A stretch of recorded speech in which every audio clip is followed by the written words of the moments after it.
अशोक चव्हाण यांना मराठा समाजाच्या वतीनं विरोध करण्यात आला। नांदेडच्या मुदखेड तालुक्यातील इजळी गावात हा विरोध करण्यात आला। आरक्षण मिळेपर्यंत गावात पुढाऱ्यांना प्रवेशास विरोध करण्यात आलाय।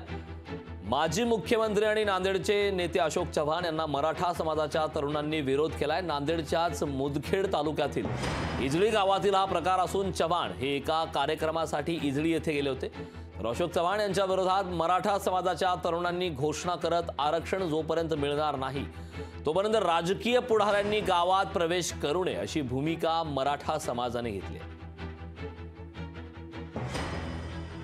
आरक्षण मिळेपर्यंत मोठ्या प्रमाणात या ठिकाणी विरोध आहे। मराठा आरक्षण मिळेपर्यंत गावात एंट्री नाही अशा प्रकारची भूमिका गावकऱ्यांनी घेतलेली आहे। याबाबतचे ताजे अपडेट देण्यासाठी माझा सहकारी कमलाकर बिरादार हा नांदेडमधून माझ्यासोबत जोडलेला आहे।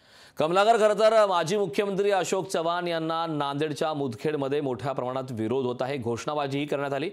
याबाबतची सविस्तर माहिती काय? नक्कीच नांदेडमध्ये जेव्हा जेव्हा राजकीय पुढारी नांदेडमध्ये एंट्री करतायत किंवा कुठले दौरे करतायत किंवा राजकीय कार्यक्रम करतायत, या कार्यक्रमांना मराठा समाजाने विरोध दर्शवलेला आहे। जोपर्यंत आरक्षण मिळणार नाही तोपर्यंत कुठलाही राजकीय पुढारी गावामध्ये यायला नाही पाहिजे असा पवित्रा सर्व मराठा बांधवांनी घेतलेला आहे। त्याच पद्धतीनं काल माजी मुख्यमंत्री अशोक चव्हाण हे मुदखेड तालुक्यातील इजळी या ठिकाणी खासगी कामानिमित्त गेले असता त्या ठिकाणी मराठा समाजाच्या रोषाला त्यांना सामोरं जावं लागलं आणि मराठा तरुणांनी जोरजोरात घोषणाबाजी करत अशोकरावांचा विरोध केला।